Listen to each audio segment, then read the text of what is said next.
project সোণৰ অসমৰ 37 number ঘৰখন বৰ্তমান আমি সাজি আছো সেই ঘৰখনৰ কাৰণে বজাৰ কৰিবলৈ বৰ্তমান আমি তিনিচুকীয়াত উপস্থিত আছো আৰু প্ৰথম বস্তুতে লৈছো আমি টিনপাত এফালে টিনপাত ধুনিয়াকৈ তুলি থকা হৈছে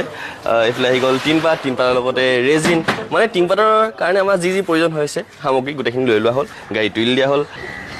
হ'ব হ'ব ন হৈ যাব এফালে আহি গ'ল আমাৰ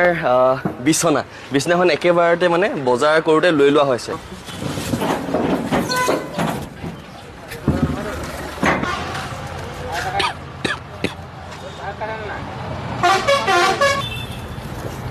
বেয়া চাই নাপাব দেই ধৰিব পৰা নাই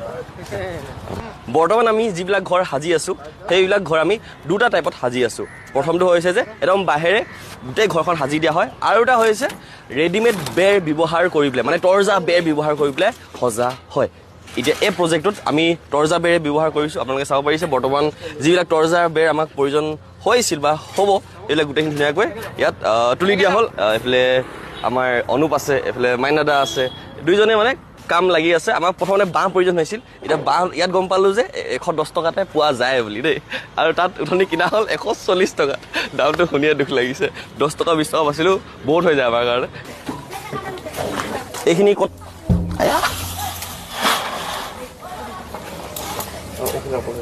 বজাৰখিনি কৰা হ'ল কিন্তু বজাৰখিনি কাৰ কাৰণে কৰি আছো ঘৰখন কাৰ কাৰণে আমি সাজি আছো সেয়া সাসপেন্স অলপ বনি আছিল চাগে এই কণমানিটিৰ নাম হৈছে গগন বহুতে চিনি পাব গগনক আৰু এইফালে হ'ল গগনৰ আইতাক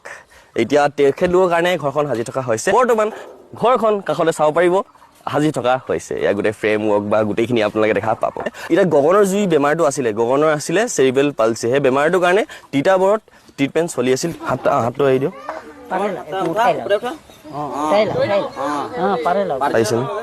আগতে পাৰিছিলে ইমানখিনি নাই পোৱা এই সৰু বস্তু দেখিলে এতিয়া চাওক এতিয়া ছাপৰ্ট মই যোনটো এতিয়া ভগৱানে বহিব পাৰিছেতো এতিয়া এই 5-6 মাহৰ এটা প্ৰগ্ৰেছ সৰু সুৰাকৈ আপোনালোকে এটা এক্সাম্পল চাওক দেই এতিয়া যোনটো ছাপৰ্ট দি আছে পাছফালৰ পৰা আপুনি হাতখন উঠাই দিবচোন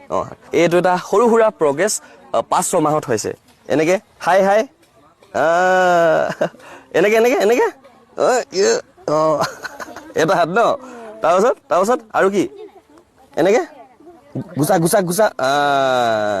ঘৰটোৰ জোখমাক যদি মই ক'বলৈ যাওঁ সেয়া হৈছে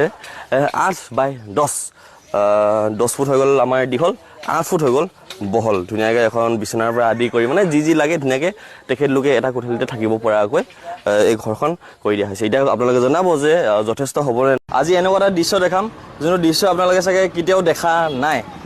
ল'ৰা দেখি পাইছেনে কণমানি ল'ৰা মুখেৰে কথা ক'বলৈ নোৱাৰে কাণেৰে শুনা পায়নে নাপায় সেইটো মই নাজানো বাৰু কিন্তু এই ল'ৰাটোৱে এই কণমানি ল'ৰাটোৱে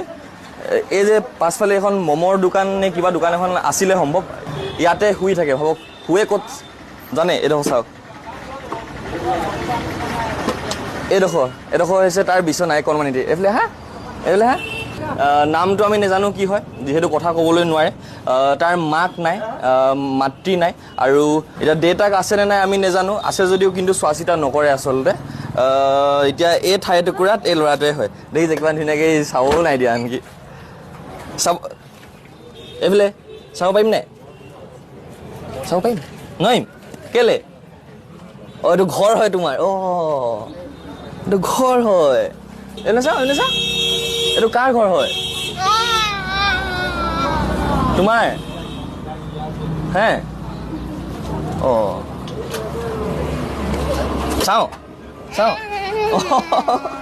চাবলৈ নিদিয়ে মানে আচৰিত পাইছোঁ মই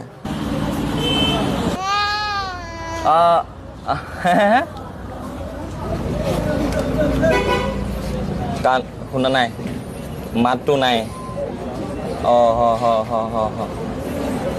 এতিয়া যিহেতু লগ পাইছোঁ এতিয়াই কি কিবা কৰিব পাৰিম নেকি সেইটো আমি চিন্তা কৰি আছোঁ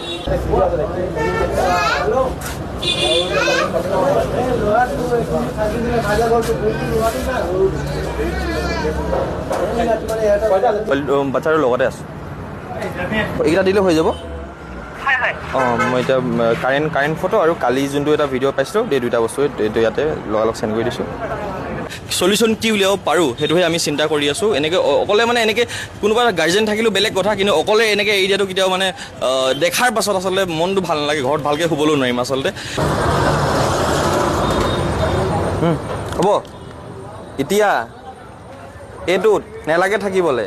এই দাদাহঁতৰ লগত যাবা হ'ব হ'ব হ'ব হ'ব তো মই যাম তাৰপিছত লগ কৰিবলৈ হ'ব হ'ব যিহেতু চাইল্ড কেয়াৰত খবৰ দিয়া হৈছিলে প্ৰথমতে ল'ৰাটোক এতিয়া থানালৈ লৈ গৈছে যিহেতু বহুতখিনি ফৰ্মেলিটি কৰিবলগীয়া থাকে থানালৈ লৈ যোৱাৰ পাছতে থানাৰ পৰা হেণ্ড অভাৰ কৰা হ'ব যিহেতু মই জাষ্ট ইনফৰ্ম কৰিছোঁ দেখিছোঁ তেনেকুৱা ধৰণৰ কথা হৈ গ'ল মোৰ পৰা হেণ্ড অভাৰ কৰাটো পচিবল নহয় এতিয়া থানাত লৈ যাব প্ৰথমতে থানাৰ পৰা হেণ্ড অভাৰ কৰিব তাৰপিছত চাইল্ড কেয়াৰ হোম থাকে বা ধৰি লওক এতিয়া যিহেতু ই স্পেচিয়েলি এইবাৰত পৰিব সেইকাৰণে তাক তেনেকুৱা ধৰণৰ স্কুলত এতিয়া ৰখা হ'ব বা তেনেকুৱা ধৰণৰ অনুষ্ঠানত বা তেনেকুৱা ধৰণৰ সুবিধাবোৰ তাক দিয়া হ'ব